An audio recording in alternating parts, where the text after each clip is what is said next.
Hey,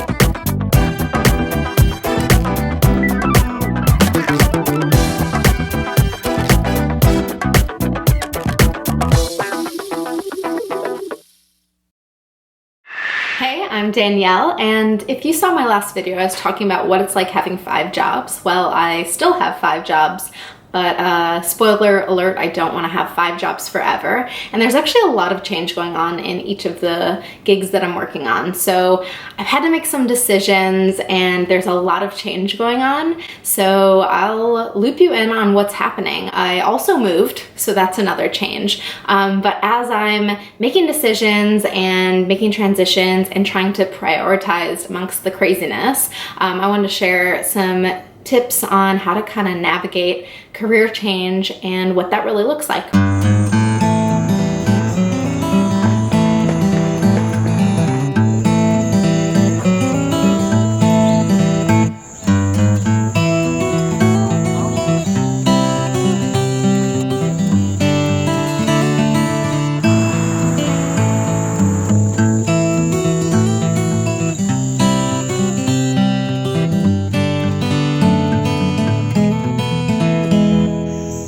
It rained last night, so it is very sticky.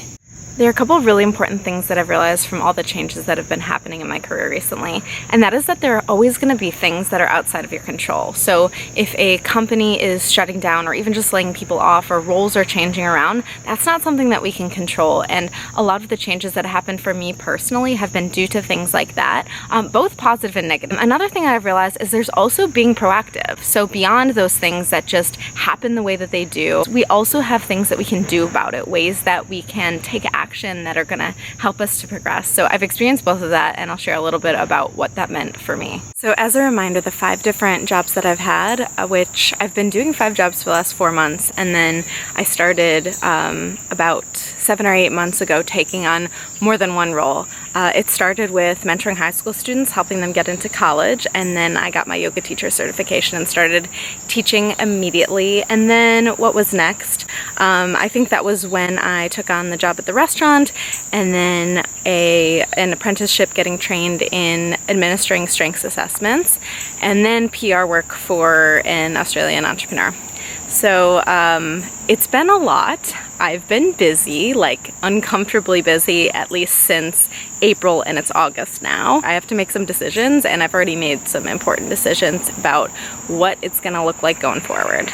All right, guys, I had to come back home because I was sweating my face off, but I am still sweating because I'm on a screened-in porch, and it is just as humid in here. Oh, there comes a breeze. But anyways, I wanted to talk about a couple of the specific changes that I made. I had a plan in mind, and it did not work out the way I expected, which is pretty much how every plan ever works in my experience. I knew that the mentoring program I was working for was gonna wrap up after my final group class ended. And I was having my final call with my boss, the founder of the program, and very unexpectedly she said, "Hey, I've got a bunch of one-on-one work. Are you wanting to keep working with me?" My immediate gut response was yes, and I've learned to kind of press pause and just like take a step back and be able to make decisions in solitude. And so I said, "Let me get back to you," but I thought about it and I was like, yes, I want to do this. And so that meant that I had to let go of something else, because I assumed that I was going to go from 5 jobs to 4 jobs, and so I had to still make that happen, otherwise I just would not have room to breathe. And so I decided to let go of the work with the entrepreneur, the PR work.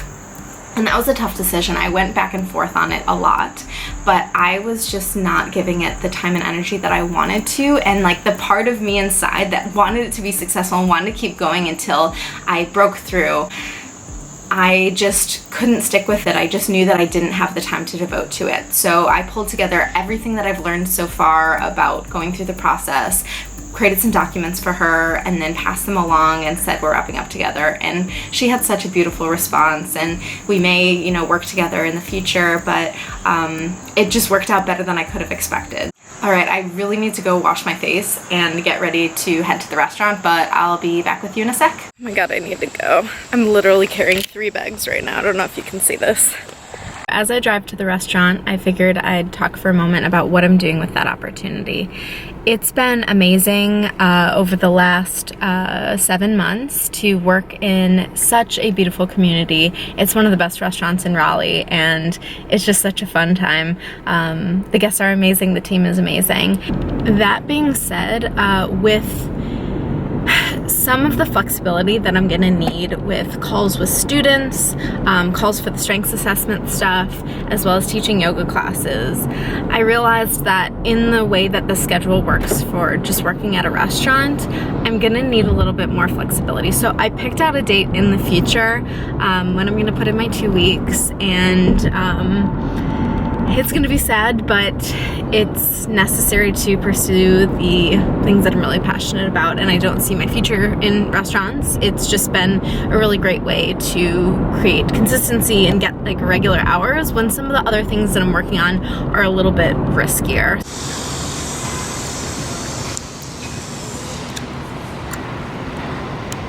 Okay, I'm just walking back to my car after spending the last like 5 hours at the restaurant, and now I'm heading to go shadow a yoga class that I'm taking on next week. So I'll tell you a little bit more about that in a second. Oh my gosh, my car is hot and I fully regret forgetting my sunglasses today. Do you see that? It says 102 degrees. Oh my god. Now that I am slightly less of a tomato face and have a general idea of where I'm driving, let's talk about yoga. So I work for a big fitness center. I love their yoga philosophy, and so there are several clubs in our area. And I found out recently, due to a leasing situation, that my club was going to be closing.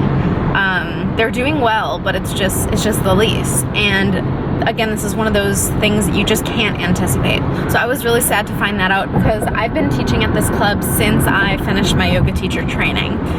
And it's my home club. Like, I joined as a member several years ago. And so what did we talk about before? Being proactive. That's exactly what I did, is I started building relationships with the yoga managers at the other clubs and just going to their classes, chatting with them afterwards, getting to know them.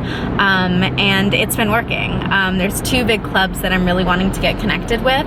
And right now I'm heading to shadow a class that I'm gonna start teaching next week at one of those clubs. So I'm really excited. And it's just really cool to see how being proactive does pay off, because I'm really pumped to teach this class. And at the other big club is that I was able to get on the sub list. So basically, when a substitute yoga teacher is needed, they'll reach out and I can accept those different opportunities. And I think that really only happened because I was starting to learn this new format that's like pretty uncomfortable for me. It's just, there's a lot of detail involved, and it has a little bit more of group fitness roots. And so I think it was really getting outside my comfort zone in that sense, in starting those conversations, that really made this happen and made these opportunities open up where I'm getting connected with these different club locations. So it's really exciting. Okay, so it's the next day. So I shadowed that yoga class, then I went to a different location and taught a yoga class, and then I went to sleep, woke up, and taught another yoga class, and I just finished that. And now I'm going to take a yoga class myself. So much yoga in the less than 24 hours. But what I wanted to say is that I told you that this location that I mainly teach at is closing, and the class that I taught this morning was like more of an elderly crowd, and they were like, oh, make sure we get your information down so you can come to the wake. And I was like, oh my god, who died? And they're like, no, we're having a wake for the closing of this gym because we're so sad. I was like, oh my gosh. So that's happening in a couple months. So I'm officially clean after heading back from my sweaty hot yoga class. And I wanted to talk about one other change that I'm seeing, which is that I wanted to make this project, making videos, a higher priority. That's one of the things that I wanted to expand. I've talked a lot about the things that I'm cutting out. And one thing that I wanted to expand on is making more videos. So I feel like right now is a really special time where there are so many changes happening, and I am just like navigating a lot of uncertainty and transition times, and I think to capture this for my own documentation and kind of to share my experience is really important. So another thing that I want to do right now is just make more videos so that I can capture this important time in my life.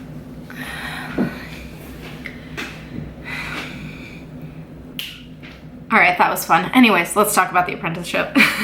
So with my apprenticeship, I'm learning this strengths assessment and being able to administer it to people. And I've mostly just shadowed calls for the last few months and learned the process and the coding sheet and everything. But today's actually the first day that I'm gonna lead an interview myself and be shadowed by my boss for feedback and everything. So I'm really excited because this means, well, I'm gonna start getting paid for the interviews, which is awesome, as well as just actually getting some firsthand practice with it. We'll see how that goes. The call's in about an hour, so I really need to go prepare. It's like a few hours later, but my strengths assessment call went well, and I taught another yoga class, and I am back home again, and I need to pack for this. I'm going out of town for like a day and a half for my boyfriend's brother has like this ceremony, so I need to pack in like literally like 3 minutes. So I gotta go. It's also really hot in my car. But I have a few more things to talk about, so I guess I'll chat about that when I get back.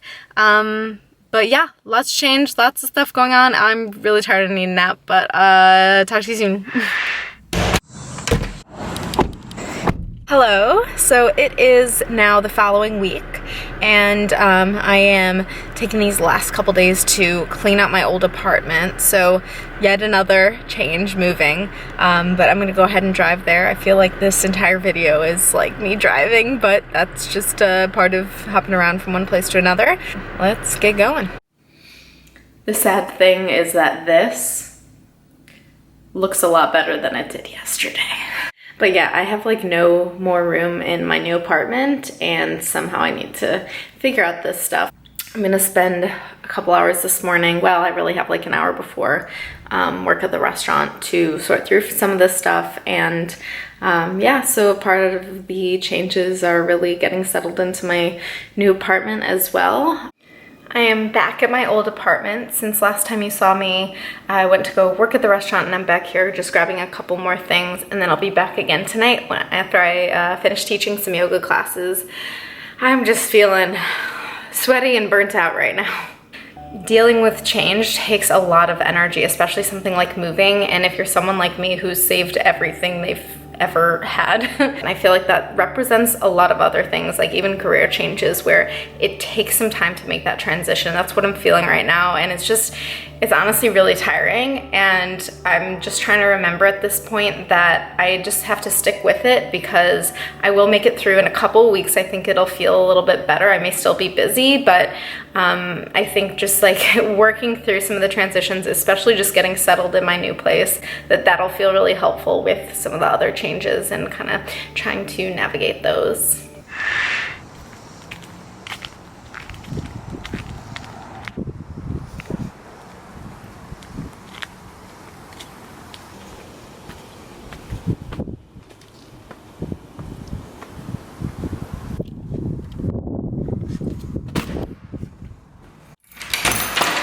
So I finished moving out of my old apartment last night, and this is the result of that. My car is filled with stuff too. I'll show you in a second. I'm running late to a yoga class, so let's head there now. This is the current condition of my car. When it's sitting at the gym in a few minutes, people are totally gonna think I'm a hoarder, but after this move, I'm not totally convinced that I'm not a hoarder. This is the day that I become a minimalist. If you're wondering if I'm laying on a yoga mat on the floor, yes I am. One of the most exciting things that happened today is I taught my first yoga class at the Big Club, which I mentioned being excited for last week. This is like the Taj Mahal of fitness centers. Seriously, J. Cole goes there, and if anyone knows J. Cole, please tell him on Wednesdays at 4:45 to go to a yoga class. But anyways, this format specifically is tough, and teaching it actually made me a little nervous, and I don't even get nervous that often, but that just shows that going out of your comfort zone will pay off. And I really feel honored that people count on me and they trust that I care and that I want to learn and grow and, you know, do well and teach good classes for people. And there's specific managers at these clubs that put that faith in me, and I seriously appreciate it so much. So that was just a nice little moment today to recognize that. There are a few more things I want to chat about, but I will wait until we do a big wrap up tomorrow, and we'll talk about overall how to navigate career change.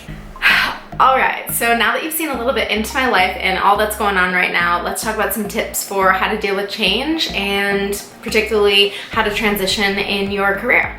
The first key here is to invest. So in the meantime, in this transition period, it's gonna take a little bit more investment in terms of time, sometimes even money, and just to be okay with that, knowing that being proactive and investing your time in making this change, making this shift before you kind of find your place in a new setting, in a new situation, it's gonna take some time. Just be okay with that. Invest your time, maybe even invest in your money, whether that means trainings or anything like that. Tip number 2 is to take care of yourself. This means blocking out time basically for mental health, to reset, to kind of center yourself. And so for me, this means yoga, journaling, having kind of like a morning or nighttime routine. Sometimes I fall off, like this week has been a little iffy, but last week I really tried to stick with it. So always coming back to those things that help you feel a little more sane. That's gonna really help you to thrive as you're moving through the changes. It also just sends a message to yourself that you care about yourself and you matter, and that's so important. The third piece here is to get uncomfortable, get outside of your comfort zone. The last 6 months of my life have been so uncomfortable, so much outside my comfort zone that it just makes me cringe or get really nervous sometimes. And you know what, that's okay. That's how we grow. And it's necessary, it's a necessary piece of taking things to the next level and making positive changes in your life. For me, starting to teach yoga at the big club this week was uncomfortable. It was definitely outside my comfort zone and it almost felt out of my league. But you know what? Even though there are no other beginners there right now, I'm putting myself in the right space and this is how I get better. So it makes me nervous, it's uncomfortable, as well as so many other things in my life, and that's actually a good thing. The fourth tip I have for you is to be patient and trust. This is the tough one. This is where we need to really think about that change takes time, even though we don't like to hear it. I find it helpful to remind myself, this is exactly where I need to be. I'm exactly where I'm meant to be right now. Or something like, this is preparing me for the future. Everything that I'm struggling with right now, every challenge that's coming my way is preparing me for what is to come. And as soon as I remind myself of that, I have more faith in the future. And the last tip here, the last piece of advice, is to recognize progress. Sometimes I have these moments where I'm like, oh my gosh, I set this goal and I just realized that I achieved it like 2 weeks ago. Why was there no like celebration or acknowledgement of that? Oh my gosh, that's actually really awesome to think that I had this idea in mind and now it's come to fruition. So to recognize progress, and I try to do this on a weekly basis by doing like a little weekly review and celebrating little wins. And that's what keeps me going. Like that's what will help to motivate you as you're trying to move forward, is to remember, oh my gosh, here's everything that I've accomplished so far. It builds momentum in our system and it helps us move forward. All right, that is all I've got for you today. I hope that these tips are helpful and I wish you luck in any transition periods that you're experiencing, any changes that you're trying to create in your life. And I hope that you enjoyed following me along in my own experience. Bye.